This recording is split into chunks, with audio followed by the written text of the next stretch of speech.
अस्सलाम वालेकुम, मैं हूँ शाहजेब खानजादा। बतौर वजीर आला पंजाब अपने काम की तेजी की वजह से पंजाब स्पीड के तौर पर मशहूर शहबाज शरीफ की अब तक की बतौर वजीर आजम फैसला साजी की रफ्तार और सलाहियत पर मुसलसल सवालात उठ रहे हैं। और अब वाज़ेह हो रहा है कि मार्केट्स में गैर यकीनी की सूरत हाल कम होने के बजाय बढ़ती जा रही है। अवाम भी गैर यकीनी की सूरत हाल का शिकार हैं कि पेट्रोल और डीजल कहीं मजीद महंगा ना हो जाए। आज भी पेट्रोल पंप्स पर अवाम की लंबी लाइनें लग गईं जब मीडिया पर मिफ्ता इस्माइल से मंसूब करके ये खबरें चली कि पेट्रोल की कीमतों में मजीद इजाफा करना होगा। मगर फिर मिफ्ता इस्माइल ने ट्वीट किया कि ना आज कीमतें बढ़ रही हैं और ना ही कीमतें बढ़ाने की कोई समरी या प्लान है। वजीर खजाना मिफ्ता इस्माइल की IMF प्रोग्राम की बहाली की यकीन दहानियों के बावजूद रुपया मजीद गिरा और 2 दिन में 5 रुपये मजीद गिरकर तारीख की कम तरीन सतह यानी डॉलर के मुकाबले में 202 रुपये 83 पैसे पर आ गया है। हालांकि मिफ्ता इस्माइल इस उम्मीद का इजहार कर चुके हैं कि रुपया बेहतर होगा, मगर वजीर खजाना की यकीन दहानियों के बावजूद रुपया मुसलसल गिर रहा है। इंटरनेशनल मार्केट के अंदर ऑयल महंगा होने के बावजूद फिर भी आप देखेंगे 202 से 197 पे आ गया है। मुझे अल्लाह ताला की ज़ात से उम्मीद है। अच्छा, एक आप वजीर, मगर 2 दिनों में रुपया मजीद गिर गया है। तेल की बुलंद कीमतों पर डॉलर्स की ज्यादा अदायगियाँ और सिर्फ 9.7 अरब डॉलर्स के ज़र मुबादला के ज़खायर रुपए को संभलने नहीं दे रहे हैं। मिफ्ता इस्माइल ने ऐलान कर दिया कि चीन से 2.3 अरब डॉलर्स का मुआहदा हो गया है और कम शरह सूद पर हो गया है और ये रकम मिलने से ज़र मुबादला के ज़खायर मुस्तहकम हो जाएंगे, मगर फिर भी रुपया नहीं संभल रहा है। वो कह चुके हैं कि IMF प्रोग्राम बहाल होगा, मगर फिर भी मार्केट्स में एतमाद नहीं आ रहा है। स्टॉक मार्केट भी हुकूमती दावों और वादों के बाद बढ़ने को तैयार नहीं है और गैर यकीनी की सूरत हाल का शिकार है। स्टेट बैंक शरह सूद बढ़ाकर 14.25% पर ले गया है, मगर फिर भी मार्केट में मजीद इजाफे की तवक्कात है। हुकूमत को टी-बिल्स में कमर्शियल बैंक से 15% से ऊपर की शरह पर शरह सूद पर कर्ज लेना पड़ रहा है। Karachi inter bank offer rate यानी काइबोर भी 15.25% पर है और हालिया पेट्रोल, डीजल और बिजली की कीमतों में इजाफे के ऐलान के बाद महंगाई 23% की तारीखी सतह पर जाने के खदशात पैदा हो गए हैं। यानी मजीद महंगाई आएगी और अगर डॉलर नहीं रुकेगा और रुपया गिरता रहेगा तो महंगाई में वैसे ही इजाफा होता रहेगा, क्योंकि पेट्रोल और डीजल हम डॉलर में दरामद करके रुपए में बेचते हैं। तो 2 दिन में डॉलर के मुकाबले में रुपए का 5 रुपये मजीद गिरना पेट्रोल और डीजल को 5 रुपये से ज्यादा तो सिर्फ इस मद में महंगा कर देगा और IMF की शराइत के तहत हुकूमत सब्सिडी भी नहीं दे पाएगी। और फिर इसी दरामदशुदा तेल और गैस से हम बिजली बनाते हैं, बिजली के कारखानों को डॉलर्स में मुनाफा देते हैं, तो रुपए के गिरने से बिजली वैसे ही और महंगी हो जाएगी। हुकूमत ने पहले मुश्किल फैसलों में देर करके गैर यकीनी की सूरत हाल पैदा की। डॉलर मुसलसल गिरा, स्टॉक मार्केट गिरती रही, पहले से बुलंद सतह पर मौजूद शरह सूद और बढ़ती चली गई, महंगाई के खतरात और बढ़ गए और फिर बिलाखिर IMF प्रोग्राम की बहाली के लिए मुश्किल फैसले कर लिए। पेट्रोल और डीजल की कीमतें बढ़ा दी, बिजली की कीमतों में इजाफे की नेपरा ने मंजूरी दे दी, मगर फिर भी मार्केट्स में एतमाद की कमी नजर आ रही है। और शहबाज शरीफ की बतौर वजीर आजम फैसला साजी की सलाहियत पर सवालात उठ रहे हैं।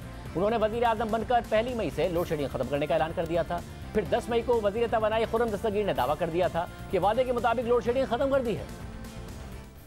वज़ीर आज़म शहबाज शरीफ उन्होंने आवाम से एक अहद किया था 1 मई से बिजली की लोड शेडिंग जो है उसे सिफर कर दिया जाएगा। अल्लाह ताला का बेहद करम है कि उसने हमारी मेहनत कबूल फरमाई।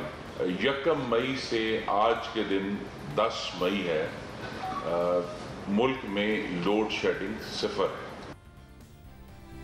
मगर लोड शेडिंग तो 10-10 घंटे तक पहुंच गई है। बैनुल-अक़वामी मार्केट्स में पेट्रोल, डीजल और गैस की कीमतें तारीख की बुलंद सतह पर होने की वजह से बिजली की खपत कम करने के लिए फैसला की जरूरत थी, मगर शहबाज शरीफ ने उल्टा ऑप्टिक्स के लिए 5 के बजाय 6 दिन काम करने का ऐलान कर दिया था।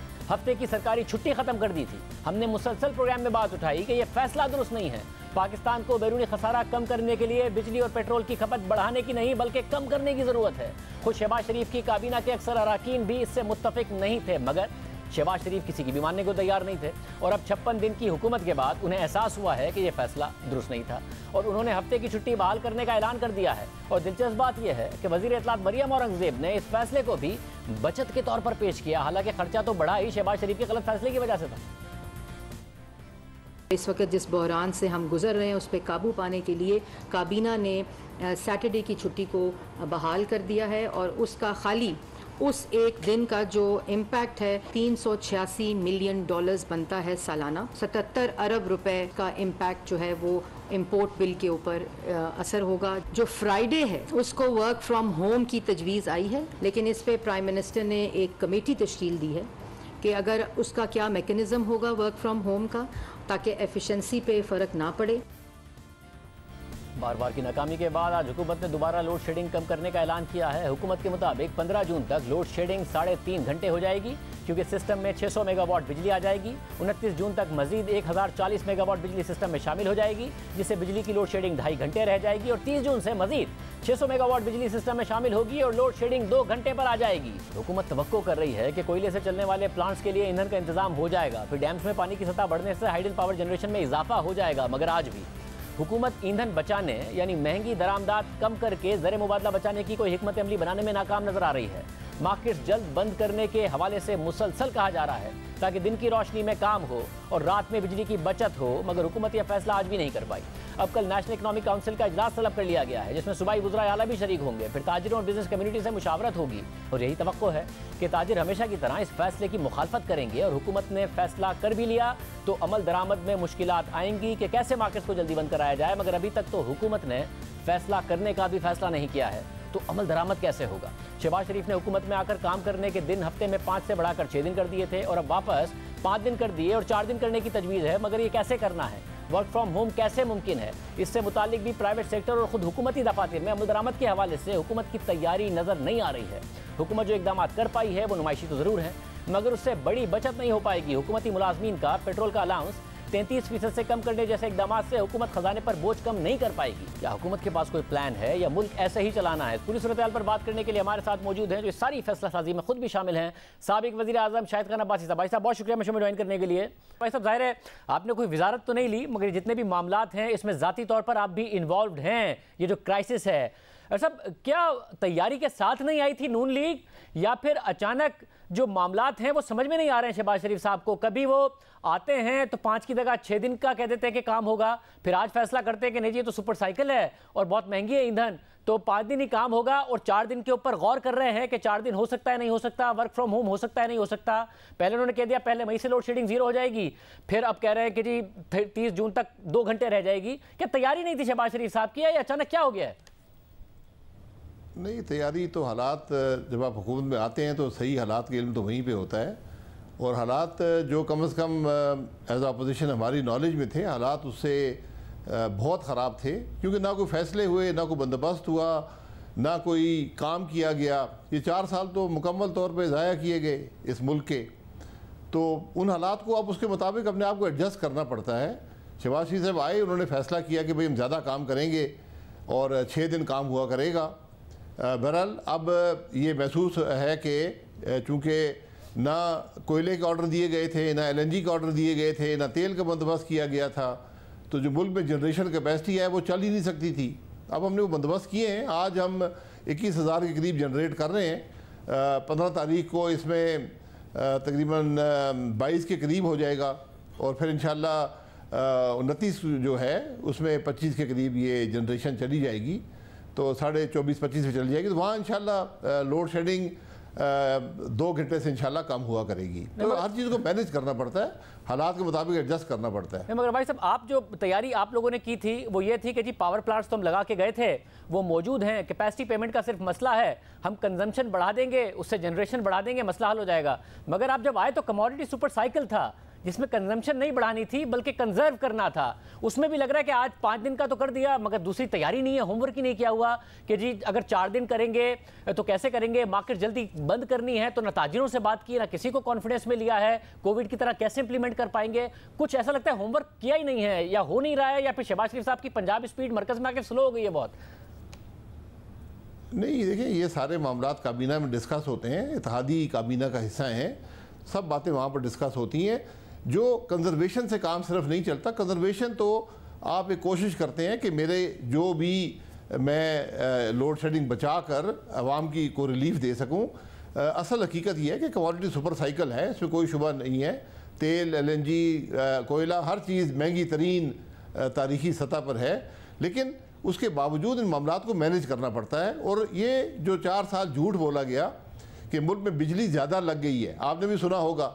अब हकीकत ये है कि जब अभी डिमांड आई है, जब 40 डिग्री से ऊपर टेम्परेचर गया है, तो डिमांड जो है वो 29,000 से ऊपर जा रही है, और आपकी जो जनरेशन कैपेसिटी है वो रिलायबल जनरेशन, जो अच्छी जनरेशन है, वो तो 22,000 के करीब है, जो तकरीबन सब या हाइडल है या PMLN की लगी हुई है। उसके अलावा 5-6 हज़ार ऐसी कैपेसिटी है जो बहुत महंगी 50-60 रुपए की बिजली बनती है। बहरहाल अब इस सारी चीज़ को मैनेज कर रहे हैं कि आवाम को ज़्यादा से ज़्यादा रिलीफ दिया जाए और इस गर्मी में जो लोड शेडिंग है इस पर ज़्यादा असर आवाम पर ना पड़े, तो वहाँ भी सारे मामले को मैनेज करना पड़ेगा। वैसे फिर मुझे ये बताइएगा कि जो मार्केट्स बंद करने का फिर उसूली फैसला हो जाएगा आपके ख्याल में कि जल्दी बंद करनी है, क्योंकि ताजिर रिवायती तौर पर मानते नहीं है, उसे इन्फोर्स कराना पड़ेगा, सूबों से मिलकर कराना पड़ेगा, इसका फैसला हो जाएगा और आपके ख्याल में ये पॉसिबल हो पाएगा? और फिर जो इसका भी कोई होमवर्क है कि मुख्तलिफ बात की जाए प्राइवेट सेक्टर से भी कि कौन कौन से एम्प्लॉयज़ हैं जो वर्क फ्रॉम होम कर सकते हैं, कौन कौन से दफातर हैं जो जुम्मे के दिन बंद हो सकते हैं, वर्क फ्रॉम होम हो सकता है? देखिए वो तो रिकमेंडेशन है ना, प्राइवेट सेक्टर से हमने गुजारिश की है कि अगर आप एक दिन वर्क फ्रॉम होम कर लें, और हमने कोविड में लोगों ने किया है, आदत पड़ गई है, उससे बचत होगी। मुख्तलिफ तरीक़ों से बचत की जा सकती है। मार्केट्स का जो मामला है, हमारी मेरे ख्याल है काबीना की सिफारिश है कि रात के 10 बजे मार्केट्स बंद की जाए। मुझे इल्म नहीं है, मैं आज कहीं और मसरूफ़ था, तो शायद सिफारिश यही थी कि 10 बजे किया जाए। उसको अब सूबाई हुकूमतें इम्प्लीमेंट अगर करेंगी तो ये मुल्क के लिए बेहतरी होगी। अगर वो नहीं इम्प्लीमेंट करना चाहेंगी तो फिर यकीनन लोड शेडिंग में इजाफा हो जाएगा। ये सब मिलकर काम करेंगे तो ये मामला होगा। हम तो सिफारिशात ही दे सकते हैं कि ये स्टेप्स हैं जिनसे आप लोड शेडिंग में कमी कर सकते हैं। बस अब मसला ये है कि ज़ाहिर दुनिया भर में अभी तक जो सुपर साइकिल है वो कंटिन्यू कर रहा है। $120 पर तेल की कीमतें हैं, LNG अभी भी बहुत महंगी है, तो आप क्या करेंगे? क्या कतर से कोई बात हुई है कि वो हमें कोई मुआहदे के तहत दे दें या वैसे कोई इमदाद कर दें या फिर उधार पे दे दें, हमारी गैस की ज़रूरियात पूरी हो सके? कोई बात हो रही है, बातचीत चल रही है? मंशा साहब ने इसका हवाला दिया था कि ऐसा कुछ है? देखिए हम मुख्तलिफ ज़राए से कोशिश कर रहे हैं कि सस्ती हमें LNG मिल जाए। वो हमारी कोशिश जारी है, क्योंकि LNG सिर्फ पावर जनरेशन में इस्तेमाल नहीं हो रही, आपकी सारी एक्सपोर्ट इंडस्ट्री जो है उसको आज जो हम नई LNG लेते हैं वो तकरीबन 5,000 के करीब उसकी MMBTU की कॉस्ट आ रही है। वो हम 800 रुपये में दे रहे हैं एक्सपोर्ट इंडस्ट्री को और फर्टिलाइज़र को, ताकि वो शोबे भी चलते रहें। फर्टिलाइज़र नहीं होगा तो आपको बहुत महंगा फर्टिलाइज़र इंपोर्ट करना पड़ेगा, क्रॉप्स पे असर पड़ेगा, पावर जनरेशन पे असर पड़ेगा। ये बड़ा एक बैलेंस क्रिएट करना पड़ता है, लेकिन ये भी आप अफोर्ड नहीं कर सकते कि आप $100 मिलियन के शिप्स लेकर आप LNG को पूरा करें। तो हम एक बैलेंस क्रिएट कर रहे हैं, तो इंशाल्लाह मुझे उम्मीद है कि एक बेहतर रास्ता निकालने में कामयाब होंगे। और साहब अगर मसला ये है कि अगर ये कमोडिटी सुपर साइकिल सर्दियों तक चला तो सर्दियों में एक बहुत ही बड़ा गैस का बहरान पैदा हो जाएगा आवाम के लिए भी, और अगर ये ना भी चला तो भी पिछली हुकूमत ना तो रशिया के साथ गैस पाइपलाइन बिछा सकी, ना ही कोई एक भी LNG टर्मिनल लगा सकी। जो 2 LNG टर्मिनल आप छोड़ के गए थे वही हैं, जो पाइपलाइन आप बिछा के गए थे वही है, तब भी क्राइसिस आएगा। तो आप मुतमईन है कि ये हुकूमत ले ली, या आप सोच रहे हैं कि सब तो आप पे पड़ना है, ये आपको क्राइसिस भुगतना पड़ेगा? ये जी क्राइसिस हमने भुगतना है, हमने बहाने तो नहीं बना सकते ना कि इस हुकूमत ने कुछ किया नहीं। हम भुगतेंगे, हम उसको मैनेज करेंगे, ये हमारी जिम्मेदारी है। LNG टर्मिनल 4 लग रहे थे, एक नहीं बन सका। मुल्क के अंदर कोई इजाफी गैस नहीं आ सकी, कोई लॉन्ग टर्म वायदा नहीं किया जा सका। एक मुकम्मल कोताही, करप्शन और नालायकी की दास्तान मौजूद है इस पूरी हुकूमत के अंदर।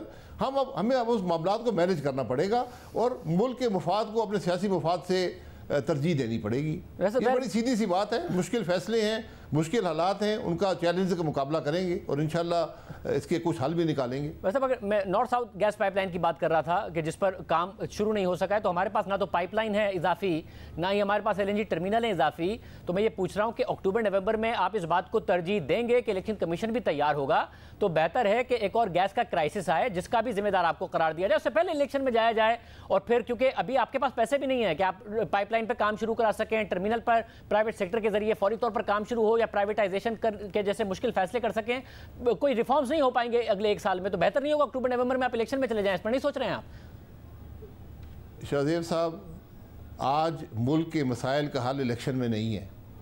आप 3 महीने का इंटरिम सेटअप अफोर्ड ही नहीं कर सकते, आप डिफ़ॉल्ट कर जाएंगे। क्या इंटरिम गवर्नमेंट इन हालात का मुकाबला कर सकती है? क्या वो लॉन्ग टर्म फैसले कर सकती है? हमें मैनेज करना पड़ेगा। हमें इसकी सियासी कीमत का अंदाज़ा है, लेकिन मैंने जैसे पहले कहा कि आपको मुल्क के मफाद को तरजीह देनी पड़ेगी। आज बात मुल्क की सबने करनी है, अपनी सियासत खेलनी है। सियासत में कुछ नहीं मिलेगा जहाँ पर मुल्क के हालात हैं। अगर हम डिफ़ॉल्ट कर जाते हैं, हमारे हालात इससे भी ख़राब हो जाते हैं, तो कौन सी हुकूमत आकर संभालेगी? आज एक हुकूमत है, काम कर रही है, अपनी टर्म इंशाल्लाह पूरी करेगी और आवाम के पास जाएगी, जो कुछ उस वक्त तक मैनेज कर सकी, हालात को बेहतर कर सकी, इस्तेहकाम दे सकी। ये हर चीज़ का सलूशन मौजूद होता है। आपको ये north south gas line pipeline की बात करते हैं, ये पाइपलाइन की ज़रूरत उस वक्त पड़ेगी जब आप 3 LNG टर्मिनल्स नए बनाएंगे। यहाँ तो कुछ बना ही नहीं है, वो पाइपलाइन तो खाली पड़ी रहेगी। आज आप नया टर्मिनल बना भी लें, उसको भी आप मैनेज कर सकते हैं, उसकी गैस भी आप पहुँचा सकते हैं। ये मुश्किलात के हल मौजूद हैं, लेकिन मुश्किलात को छोड़कर भागना, मैं समझता हूँ ये बात मुनासिब नहीं है। क्योंकि आज जिम्मेदारी है कि आप हुकूमत के मामलात, मुल्क के मामलात हल करें। मगर भाई साहब, मसला ये कि आप कह रहे हैं कि भागना, इसमें सिचुएशन ये है कि एक तो इमरान खान साहब मुतालबा कर रहे हैं, वो एक अलग बात है, मगर इस वक्त मसला ये है कि आप लोग मार्केट्स को कॉन्फिडेंस नहीं दे पा रहे हैं। आप लोगों ने देर की, मगर बहरहाल चलें, पेट्रोल डीजल की कीमत में इजाफा कर दिया, मगर उसके बावजूद मार्केट्स को कॉन्फिडेंस नहीं आया है। मिफ्ता इस्माइल साहब ने अनाउंस कर दिया कि IMF के साथ मुआहदा भी हो जाएगा, चाइना के साथ भी $2.3 अरब आ रहे हैं। रुपया गिर गिर के उसके बावजूद आज तारीख की बदतरीन सतह पर पहुंच गया है। तो आप मार्केट्स को नहीं कॉन्फिडेंस दे पा रहे हैं, जब नहीं दे पा रहे हैं तो इसका क्या हल है फिर? देखिए, मार्केट में कॉन्फिडेंस एक दिन में नहीं आता। जब आपने इतने गलत फैसलों का एक बोझ बर्दाश्त करना हो तो मार्केट देखती है, मार्केट की सेंसिटिविटी होती है। जब वो देखते हैं कि फ्यूचर कमोडिटीज़ भी नीचे नहीं आ रही तो मार्केट में एक सेंसिटिविटी होती है, उसको आपने मैनेज करना है और मैनेज अपने परफॉर्मेंस से करना है।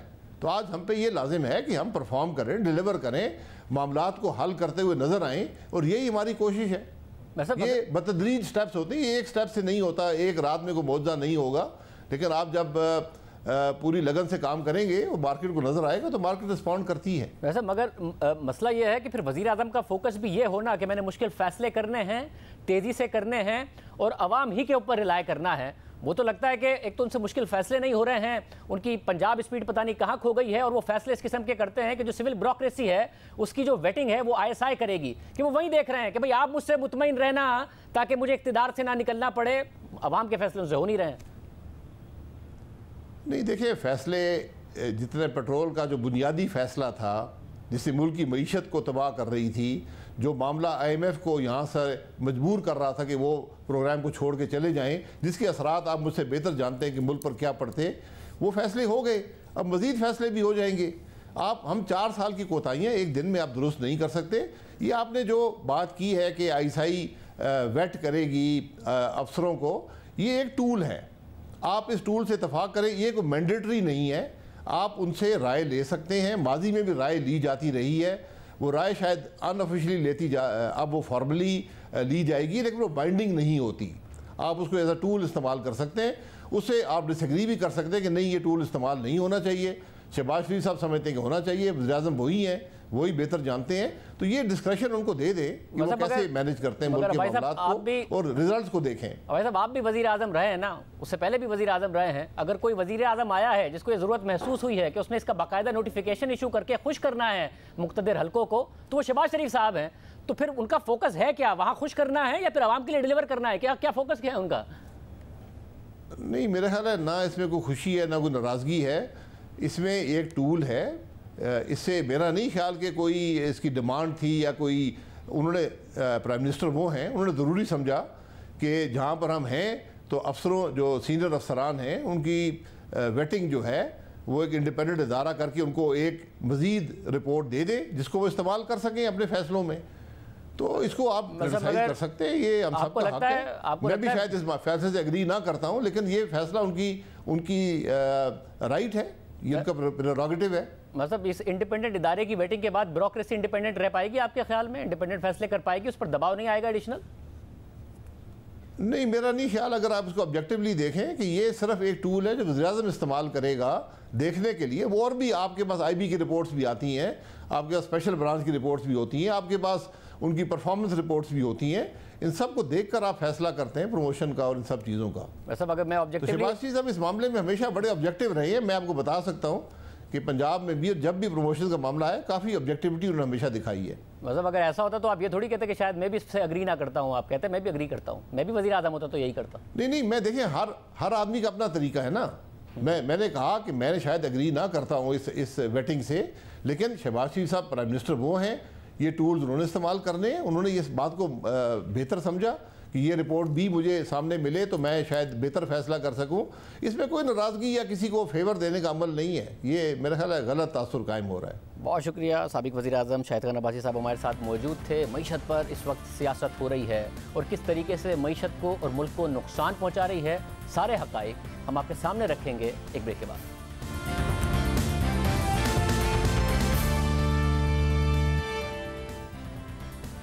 मुल्क की मईशत के साथ सियासत का सिलसिला जारी है।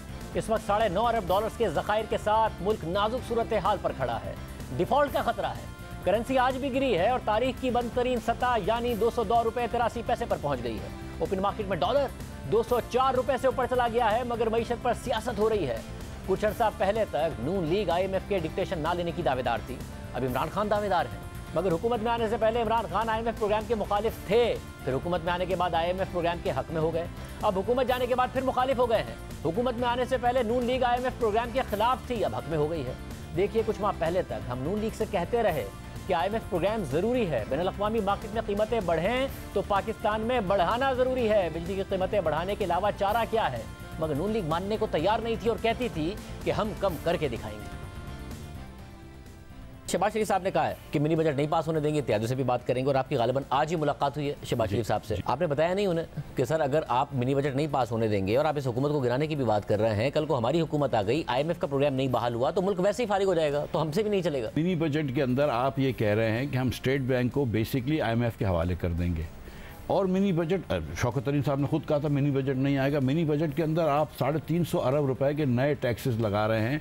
क्या इस वक्त हमारी कौम जो है नए टैक्सेस की मुतामिल हो सकती है? शौकत साहब तो खुद कह रहे थे कि ये टैक्स जो है कौम के लिए मुज़र हैं, हुकूमत के लिए मुज़र हैं। नेगोशिएशन किए ना शौकत तरीन साहब ने, आप खुद IMF को निमट चुके हैं, आप खुद नेगोशिएशन कर चुके हैं। एक दफ़ा 2018 के इलेक्शन से पहले नहीं माना IMF, अब क्या करें? आप आ जाएंगे तो आप क्या कर लेंगे? देखिए, हम आ जाएंगे तो बहुत सारी इंप्रूवमेंट लेकर आएंगे। इनको बिजली अगर ये सस्ती कर दें आज और इंडस्ट्रियलिस्ट को शिफ्ट कर दें, इतनी सस्ती कर दें कि उनको वारे में आना शुरू कर दें। इन्होंने जो एडिशनल कंजम्पशन है उसके ऊपर रिलैक्सेशन दी, सर्दियों में लोग गैस से बिजली की तरफ जाएं, उसके ऊपर एडिशनल कंजम्पशन पे कहा कि जी नहीं। देखिए, 2-3 चीजें। $8 पर किलोवाट आवर इनकी वेरिएबल कॉस्ट है, 20-25% रास्ते में लोग खो देते हैं। अब नून को आने दें, हम रेट कम करेंगे, हम कंजम्पशन बढ़ाएंगे, हम इंशाल्लाह 35,000 मेगावाट आवर्स लेके जाएंगे। आप देखिएगा सीजनल इफेक्ट कम करेंगे और हम आपको सर्कुलर डेट भी खत्म करके दिखाएंगे और रेट कम करके दिखाएंगे। जब आप गए तो 1,000 अरब रुपए का छोड़ के गए थे ना, तो उस वक्त तो अरे मेरे भाई, उस वक्त तो आप देखें ना, हम जब थे तो हम डीजल पे बिजली बनाने पे मजबूर थे क्योंकि गैस नहीं थी आपके सिस्टम में। हम जब थे तो फर्नेस ऑयल पे बिजली बनाने पे मजबूर थे। हम जब छोड़ के गए तो अब आपको फर्नेस ऑयल बनवाने की जरूरत नहीं है। ये तो इनका शौक है कि फर्नेस ऑयल मंगवा रहे हैं। मगर इस वक्त आप नहीं चाहते हुकूमत में, आपको पता है मसाइल इतने ज्यादा बड़े हैं, IMF का प्रोग्राम भी है, सारी शर्तें पूरी करनी है, महंगाई आपसे भी कंट्रोल नहीं होनी है, इसलिए आप हुकूमत में आना नहीं चाहते हैं, हुकूमत पे ही प्रेशर रखना चाहते हैं। मेरी बात सुने, मेरे पास घर में बड़ा अच्छा माली है, उसको गाड़ी चलाने नहीं आती, उससे मैं गाड़ी चलवाऊं तो वो कैसे चलाएगा? इनको कुछ काम ही नहीं आता। मुझे बताइए ना कि जो लोग एक साथ, हुकूमत की एक कंपनी फर्नेस ऑयल इंपोर्ट कर रही हो, दूसरी एक्सपोर्ट कर रही हो, हुकूमत का एक वजीर बोलता है आपने बहुत ज्यादा पावर लगाया, दूसरा वजीर बोलता है 8,000 मेगावाट जल्दी लगाओ। हमने नून लीग को बताया और बार बार बताया कि बैनुल-अक़वामी मार्केट में कीमतें बढ़ी हैं, मईशत पर सियासत ना करें, अगर आप हुकूमत में आएंगे तो आपको भी यही मसाइल आएंगे। अवाम का उनको याद आ गया कि 10 रुपए बिजली कम करनी है, लेकिन अवाम जानते हैं कि आपने पहले 20 रुपए पेट्रोल बढ़ाया, फिर 10 रुपए कम कर दिया, 6 रुपए बिजली बढ़ाई और 5 रुपए कम कर दी। तो ये हिसाब किताब में उलझा के लोगों को अगर ये थोड़ा सा मुतमईन करना चाह रहे हैं तो ये भी इसी का दबाव है जो अपोजिशन की इस वक्त कोशिश है। बस अगर देखें ना, फिर पॉलिटिकल इंस्टेबिलिटी जो होती है उसका नुकसान ही होता है ना, मईशत के ऊपर फिर सियासत होती है। बैनुल-अक़वामी मार्केट में तेल की कीमतें बढ़ी हैं, हुकूमत IMF के प्रोग्राम में है, उनके साथ कुछ कमिटमेंट्स हैं, मगर अब हुकूमत अपने सर्वाइवल की जंग लड़ रही है। अगर आप भी इक़्तिदार में आएंगे और कीमतें इंटरनेशनल मार्केट में बढ़ रही हुई और आप पर यह दबाव होगा तो मुल्क इस तरह चलेगा नहीं। फ्यूल एडजस्टमेंट, अगर कीमतें बढ़ी हुई हैं वो नहीं कर पाएगी हुकूमत तो आपको भी मसाइल आएंगे। इसका आप क्रेडिट ले रहे हैं, यही परेशान कुन बात है, आपके साथ भी मसाइल होंगे। जी शाहजेब, इस वक्त जो असल बहरान है वो तेल की कीमतें बैनुल-अक़वामी मंडियों में बढ़ने का नहीं है। असल बहरान यह है कि ये हुकूमत 3.5 साल में गवर्नेंस करने में नाकाम रही है। इसी मौक़िफ़ की वजह से नून लीग ने हुकूमत में आकर शुरू का 1.5 माह ज़ाया कर दिया, कोई फैसला नहीं कर पाई और मुआशी गैर यकीनी बढ़ा दी। और बदकिस्मती की बात यह है कि नून लीग के सामने इमरान खान की मिसाल थी कि जो बयानात वो 2018 से पहले देते थे और बाद में हुकूमत में आने के बाद अपने उसी बयानिए के गुलाम बन गए और फैसला नहीं कर पाए तो मईशत को बेपनाह नुकसान हुआ।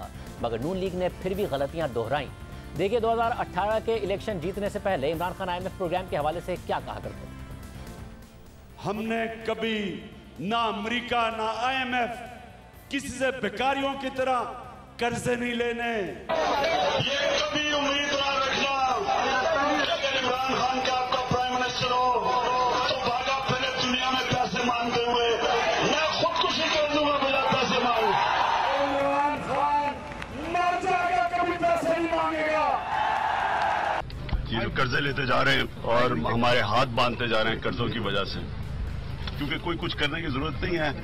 बड़े बड़े मुल्कों को कर्जे दे के हमें कंट्रोल कर सकते हैं, जो चाहे वो करवा सकते हैं। जंजीरें बंध रही हैं हमारे हाथों पे, हम गुलाम बनते जा रहे हैं।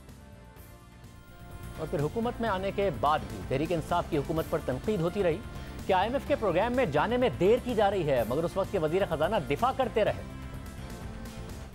मुआहदा सिर्फ उन शराइत के ऊपर होना चाहिए जो पाकिस्तान की मईशत और पाकिस्तान की बेहतरी के लिए जरूरी है। इसलिए हम जल्दी नहीं कर रहे। IMF के पास जाएंगे तो उन शराइत के ऊपर जाएंगे जो पाकिस्तान की अवाम की बेहतरी में हो। अगर वो शराइत नहीं मिलेंगे तो यह भी आपको बता दूं, और ये बाकी सारे अंग्रेजी बोलने वालों को, ये खुददार कौम है। इंशाअल्लाह ताला वो फैसले करेंगे जो हमारे ख्याल में अवाम की बेहतरी के लिए हैं। फिर इमरान खान ने असद उमर को वजीर खजाना के ओहदे से हटा दिया। पीपल्स पार्टी दौर के वजीर खजाना डॉक्टर हफीज शेख को वजीर खजाना लगा दिया और फिर खुद साबिक वजीर आजम इमरान खान ने माना कि IMF के प्रोग्राम में देर से जाना गलती थी। ये ठीक है तनकीद, हमें IMF के पास जल्दी जाना चाहिए था, ये बिल्कुल ठीक है। हमें तजर्बा भी नहीं था, मैं मानता हूँ ये वो ठीक है बात कि हमें ज़्यादा जल्दी जाना चाहिए था। मैं अगर पीछे देखता हूँ तो वो जो दौर था जब कि IMF में जाना है नहीं जाना, उससे हमें बड़ा नुकसान हुआ और वो हमारा शुरू का दौर था। और फिर खुद स्टेट बैंक ने अपनी 2018-19 की मुआशी कारकर्दगी रिपोर्ट में बताया कि IMF के प्रोग्राम में जाने के फैसले पर गैर यकीनी की सूरत हाल की वजह से बहुत से इंटरनेशनल फाइनेंसिंग इंस्टीट्यूशंस ने पाकिस्तान को अपनी फाइनेंसिंग रोके रखी, जिसकी वजह से ज़र मुबादला के ज़खायर जो माली साल 2018 में 6.4 अरब डॉलर से गिरे, उनमें 2019 में 2.5 अरब डॉलर की कमी आई। मगर बिलाखिर पाकिस्तान ने माली साल 2019 के आखिर में IMF से 6 अरब डॉलर का मुआहदा कर लिया, जिससे पाकिस्तान की बैनुल-अक़वामी इदारों की फंडिंग और कैपिटल फ्लोज में बहाली हो सकती है। यानी क्योंकि मईशत के साथ सियासत होती रही थी तो देर भी की और इससे पहले करेंसी भी गिराई, शरह सूद भी बढ़ाई, फिर IMF की शराइत भी मानी और खुद शौकत तरीन ने फिर बताया कि सबसे मईशत की कमर तोड़ दी गई। सूद की अदायगियों में 1500 अरब रुपए सालाना का इजाफा कर दिया गया। और फिर हुकूमत जाने के बाद भी शौकत तरीन ने बताया कि जब तहरीक इंसाफ हुकूमत में आई तो उनके पास तो कोई प्लान ही नहीं था।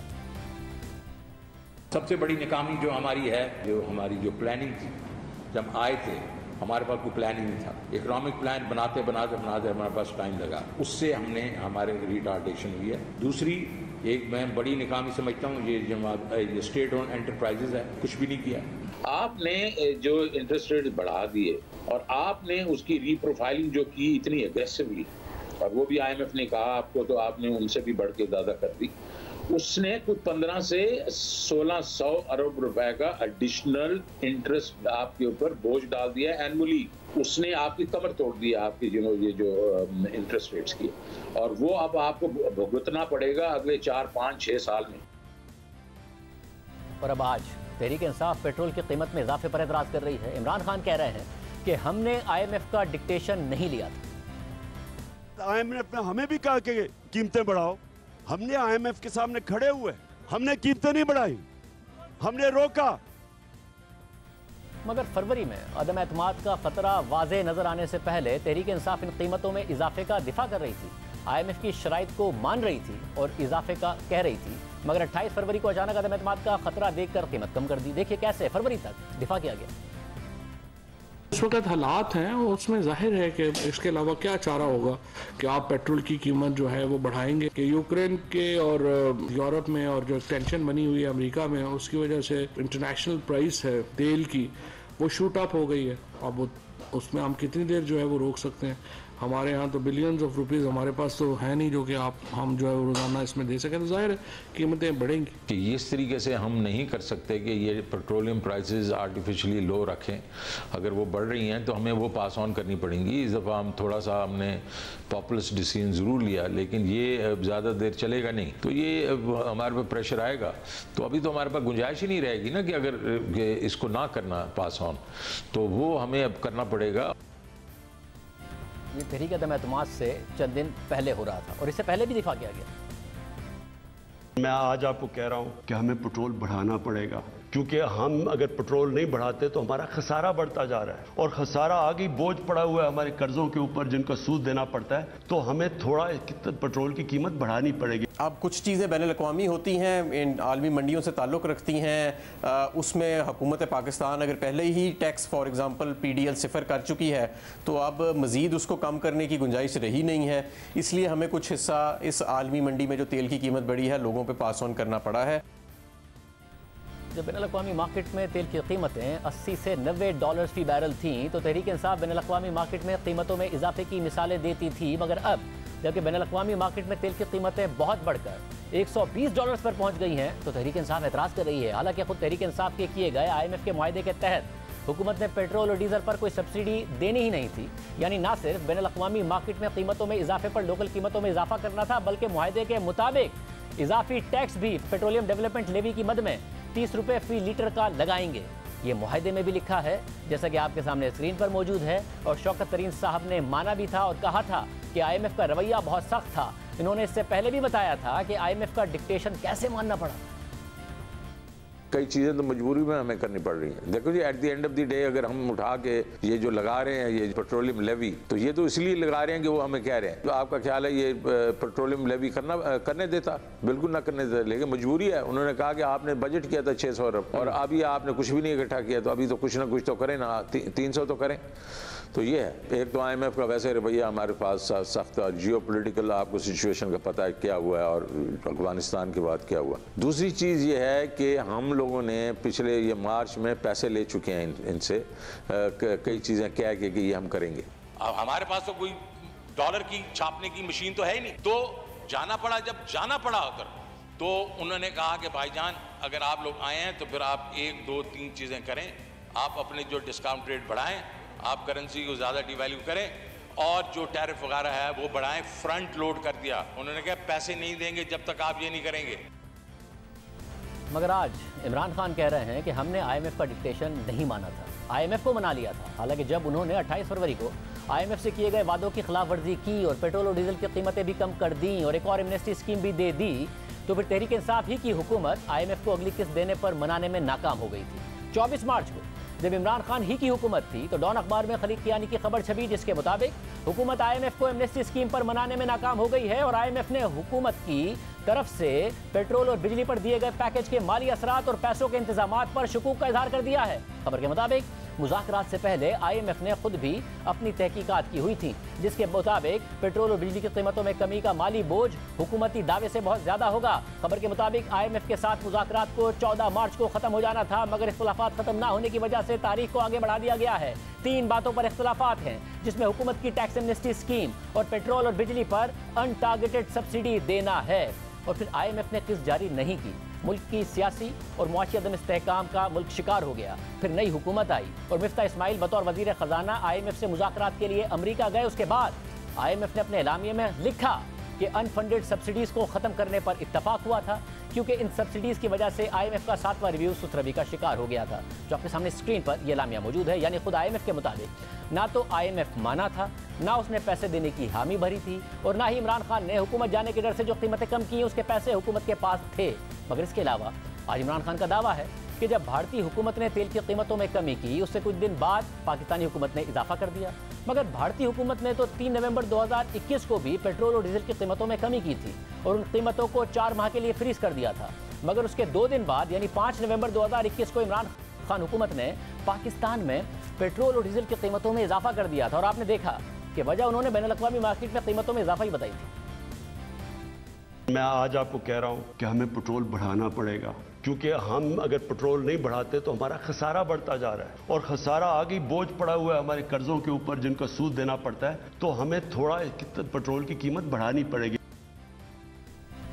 भारतीय वजीर खजाना के मुताबिक नवंबर 2021 में भी भारतीय हुकूमत ने पेट्रोल पर एक्साइज ड्यूटी को भारतीय रुपए में 5 रुपए और डीजल पर 10 रुपए फी लीटर से कम किया था और अब भी एक्साइज ड्यूटी कम करके 2,500 अरब पाकिस्तानी रुपए का फायदा भारतीय आवाम को टैक्सेस कम करके दिया है। यानी पाकिस्तानी रुपयों में 2 नवंबर 2021 को पेट्रोल की कीमत 12.5 रुपए से और डीजल की कीमत 25 रुपए से कम की थी, मगर उससे 3 दिन बाद 5 नवंबर 2021 को इमरान खान की हुकूमत ने पाकिस्तान में पेट्रोल और डीजल की कीमत में 8 रुपए से ज़्यादा का इजाफा कर दिया था। मगर उस ज़माने में इमरान खान ये बताते थे कि भारत में पेट्रोल और डीजल पाकिस्तान से महंगा है, पाकिस्तान में इस खित्ते में सबसे सस्ता है। अभी भी पाकिस्तान सस्ता है। हमारी पेट्रोल और डीजल की कीमतें देखें और कंपेयर करें हिंदुस्तान से, बांग्लादेश, हम सबसे सस्ता मुल्क हैं अभी भी। और दिलचस्प बात यह है कि भारत और खित्ते के इन ममालिक में तो आज भी पेट्रोल और डीजल पाकिस्तान से महंगा है। मुंबई में आज भी पेट्रोल भारतीय रुपए में 109 रुपये 98 पैसे फी लीटर यानी पाकिस्तानी रुपयों में 270 रुपये फी लीटर है, यानी पाकिस्तान से 60 रुपये फी लीटर महंगा, जबकि मुंबई में डीजल 240 रुपये फी लीटर है, यानी पाकिस्तान से 36 रुपये फी लीटर ज़्यादा महंगा। तो इमरान खान साहब के अपने ही बयान किए गए मेयार के मुताबिक पाकिस्तान में अब भी पेट्रोल और डीजल भारत से सस्ता है और पाकिस्तानी हुकूमत इस पर कोई भी टैक्स नहीं ले रही है, बल्कि अपनी जेब से 8 रुपये फी लीटर पेट्रोल पर और 23 रुपये फी लीटर डीजल पर सब्सिडी दे रही है, जबकि भारतीय हुकूमत अब भी पेट्रोल और डीजल पर टैक्सेस भी ले रही है और जो कमी की है वो भी रूस से तेल खरीदने की वजह से बुनियादी तौर पर नहीं की है, बल्कि अपने टैक्स कम करने की वजह से की है। भारत में तो प्राइवेट रिफाइनरीज रूस से सस्ते तेल का ज़्यादा हिस्सा खरीद रही हैं और उसे बरामद करके मुनाफा भी कमा रही हैं रिफाइन करने के बाद। पाकिस्तान में क्यों मार्च के महीने में हुकूमत तो क्या प्राइवेट सेक्टर ने भी ऐसा नहीं किया, हालांकि उस वक्त तो इमरान खान की हुकूमत थी।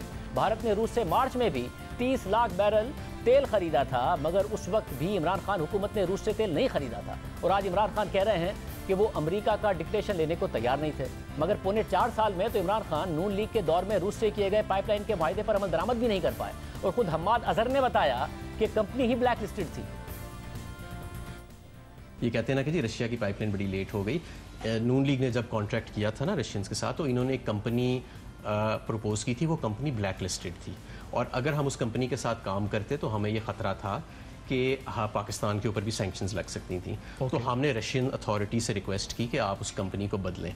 उन्होंने उस कंपनी को बदला और एक नया एग्रीमेंट जो है वो और एक नया फाइनेंसिंग स्ट्रक्चर जो है वो तश्कील पाया है, जिसकी हमने हेड ऑफ टर्म्स को इस महीने की मई के अंदर एग्री किया और इंशाल्लाह ताला महीने के अंदर या 2 महीने के अंदर हम शेयर होल्डर एग्रीमेंट करके इसकी फीड स्टडी शुरू करेंगे और इस पर काम शुरू कर देंगे। मगर इसके बाद भी 4 माह तक तहरीक इंसाफ की हुकूमत रही, मगर कोई काम शुरू नहीं हुआ। और दिलचस्प बात यह है कि हम्माद अजहर के इस बयान से ठीक 1 साल पहले नदीम बाबर ने भी ऐलान किया था कि रूस के साथ मुआहदा हो गया है, अगले 3 माह में पाइपलाइन पर काम भी शुरू हो जाएगा। पिछले हफ्ते आप सब ने देखा होगा कि हमारा रशियंस के साथ MOU रिवाइज करके हमने साइन किया नॉर्थ साउथ पाइपलाइन बनाने के लिए। हमने इस पाइपलाइन का साइज़ भी बढ़ा दिया है, अब ये 1.6 BCF कैरी करेगा, इसका डाया भी बढ़ा दिया है और इंशाल्लाह हमारी उम्मीद है कि फरवरी मार्च में इस पे हम फिज़िकली ग्राउंड पे काम शुरू कर देंगे। इस पर लैंड एक्विजिशन का प्रोसेस शुरू हो चुका है। मगर कोई काम शुरू नहीं हुआ, मगर पौने 4 साल में बार बार बताया ज़रूर गया कि बस काम शुरू होने वाला है। जैसे अब बताया जा रहा है कि अप्रैल में रूस से तेल का पहला जहाज़ खरीद लेना था, हालांकि 24 फरवरी को इमरान खान रूस से वापस आए, फिर मार्च में भारत ने रूस से सस्ता तेल खरीदा, मगर तहरीक इंसाफ हुकूमत ने कुछ नहीं किया। फिर जब इत्तेहादियों ने ऐलान कर दिया कि वो अदम एतमाद का साथ देंगे और मुनरिफ अराकीन भी सामने आ गए, तो 27 मार्च को इमरान खान ने अमरीकी साजिश वाली मशहूर तकरीर कर दी कि वहाँ से ख़त आया है और फिर 30 मार्च को हुकूमत जाने से 4 दिन पहले रूस को तेल की खरीदारी का ख़त लिख दिया गया, जिसका बकौल मौजूदा हुकूमत के आज तक जवाब ही नहीं आया है। इमरान खान साहब जब मेरे ख्याल से 22 फरवरी को जब तशरीफ़ ले गए थे रशिया, उसके बाद आप अखबार पढ़ लीजिए, कोई अखबार के अंदर अगर एक वर्ड ऑयल का कहीं पर लिखा हुआ हो तो आप देख लीजिए, कहीं पर ऑयल का जिक्र नहीं था। गैस की बात थी और वीट की बात थी, 2 बातें थी। उसके बाद जब इधर तशरीफ़ ले आए, उसके 1 महीने और 5 दिन तक किसी को ख्याल नहीं आया कि रशिया को ख़त लिखें। हुकूमत के जाने से 3 दिन पहले उन्होंने ख़त लिख दिया कि हमको तेल दे दीजिए। उस रशिया ने उस ख़त का जवाब नहीं दिया।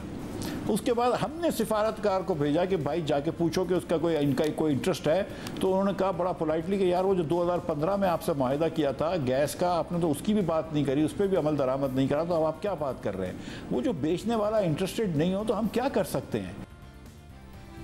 अब दिलचस्प बात यह है कि हम्माद अजहर सिर्फ खत लिखने का कह रहे हैं, मगर इमरान खान तो ये दावा कर रहे हैं और अवाम को बार बार बता रहे हैं कि वो तो रूस से मुआहिदा करके आ गए थे।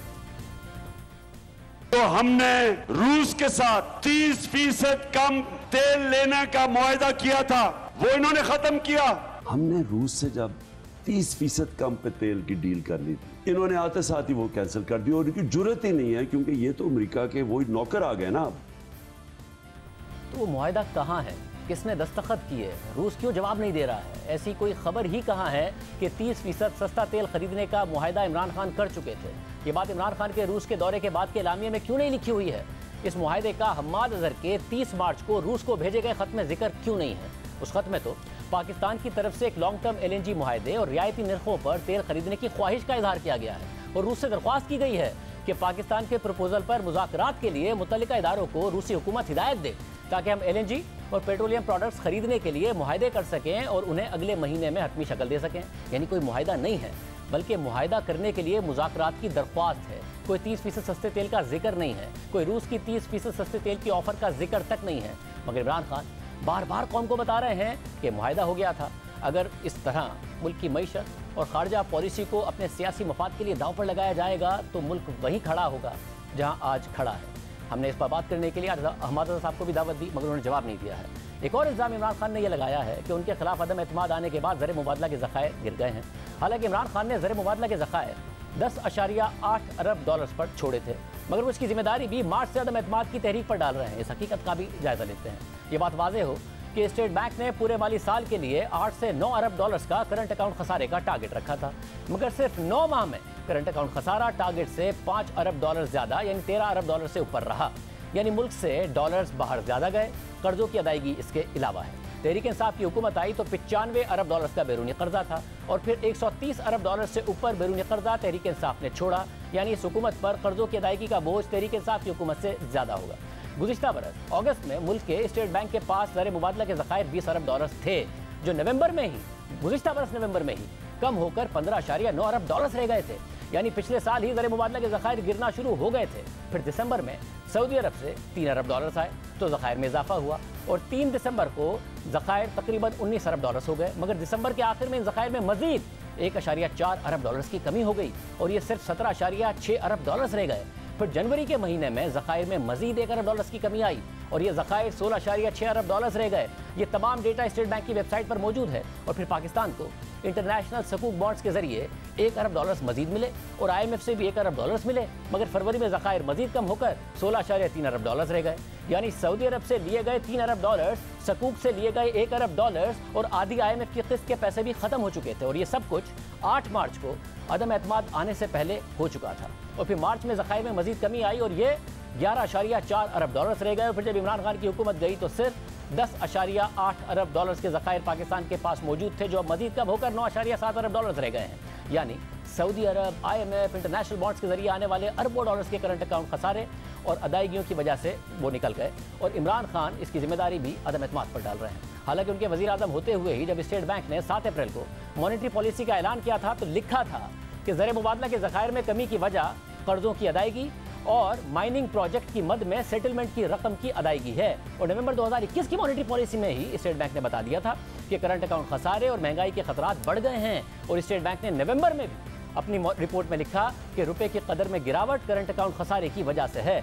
20 सितंबर को जारी की गई मॉनेटरी पॉलिसी स्टेटमेंट में भी स्टेट बैंक ने लिखा कि दरामदाद में बरामदाद और तरसीलात ज़र के मुकाबले में ज़्यादा इजाफे की वजह से रुपया गिर रहा है। यानी रुपया भी मुसलसल गिर रहा था, ज़र मुबादला के ज़खायर भी मुसलसल गिर रहे थे, महंगाई भी मुसलसल बढ़ रही थी। मगर इमरान खान ये कह रहे हैं कि मैंने मईशत को पैरों पर खड़ा कर दिया था, मौजूदा हुकूमत ने 50 दिन में ही तबाह कर दिया है। और जाहिर है इस हुकूमत ने फैसलों में ताख़ीर करके कमज़ोर मईशत को मजीद नुकसान पहुँचाया। मगर जब 2018 में तहरीक इंसाफ की हुकूमत आई और इसी तरह फैसले करने में ताख़ीर हुई और हुकूमत पर तनकीद हुई तो उस वक्त के वज़ीर ख़जाना असद उमर ने बताया था कि कौन कौन माजी में जिम्मेदार था और 40 दिन में हुकूमत ने क्या बिगाड़ लिया होगा। जब नवीद कमर ने ये 2008 में साइन किया ना, और बाय द वे इसके अंदर सब, इसमें मुस्लिम लीग नून की हुकूमतों ने भी किए हुए, पीपल्स पार्टी ने भी किए हुए, एक इंटरिम गवर्नमेंट ने भी किया हुआ है, 7 मरतबा फौजी हुकूमतों ने भी किए, 7 दफा IMF एग्रीमेंट साइन किए हुए। जिस वक्त 2008 में मैं रिसेंट एग्जांपल दे रहा था, नवीद कमर ने किया ना, तो नवीद कमर का कसूर नहीं था, उनकी गलती नहीं थी कि IMF प्रोग्राम 2 महीने में क्या कर लिया होगा खराब आके यार, ठीक है ना। जो पहले खराबी हुई उस एग्रीमेंट साइन किया। इसी तरीके से जब 2013 में इसाक डार ने किया तो इसाक डार का कसूर नहीं था, अभी तो आए थे पावर में, क्या उन्होंने खराबी कर ली होगी।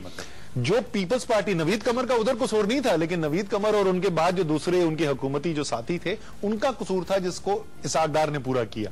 इसी तरीके से तहरीक इंसाफ ने आज जो IMF का प्रोग्राम साइन किया, हमने 40 दिन में क्या कर लिया होगा। ज्यादातर एक्सपर्ट तो ये कह रहे हैं 40 दिन क्यों इंतजार किया, पहले क्यों नहीं, ये भी कह रहे हैं ना, बिल्कुल पहले चले जाना चाहिए। सारे एक्सपर्ट ही कह रहे हैं, यानी तमाम एक्सपर्ट्स इस बात के ऊपर मुत्तफिक हैं कि जब तक तहरीक इंसाफ की हुकूमत आई थी तो मईशत उस लेवल पे पहुंच चुकी थी कि IMF के अलावा कोई चारा ही नहीं बचा। तो सवाल ये पूछा कि भाई आप में क्या फर्क है यार, आपने भी IMF प्रोग्राम साइन किया, आपने क्या, आप असद उमर कैसे रिफ्लेक्ट हो रहे हैं इस पॉलिसी में? इस सारी पॉलिसी के अंदर जो असद उमर या तहरीक इंसाफ या इमरान खान का जो टेस्ट होगा, जो तारीख देखेगी और वो कहेगी हाँ इन्होंने कोई मुख्तलिफ किया या नहीं किया, ये भी पुराने वालों से थे। ये जब अगली हुकूमत आएगी ना, और जब उस वक्त वजीर खजाना बैठेगा, अगर वो बैठ के आपको यही दुख भरी दास्तान बता रहा हो कि यार ये और सारे मईशत के एक्सपर्ट ये कह रहे हो कि चॉइस ही कुछ नहीं बची थी, ये तो IMF साइन ही करना था, इसका मतलब इमरान खान में, असद उमर में और तहरीक इंसाफ में और जो मुस्लिम लीग पीपल्स पार्टी की हुकूमतें पहले गुजरी उनमें कोई फर्क नहीं है। हटा दीजिए।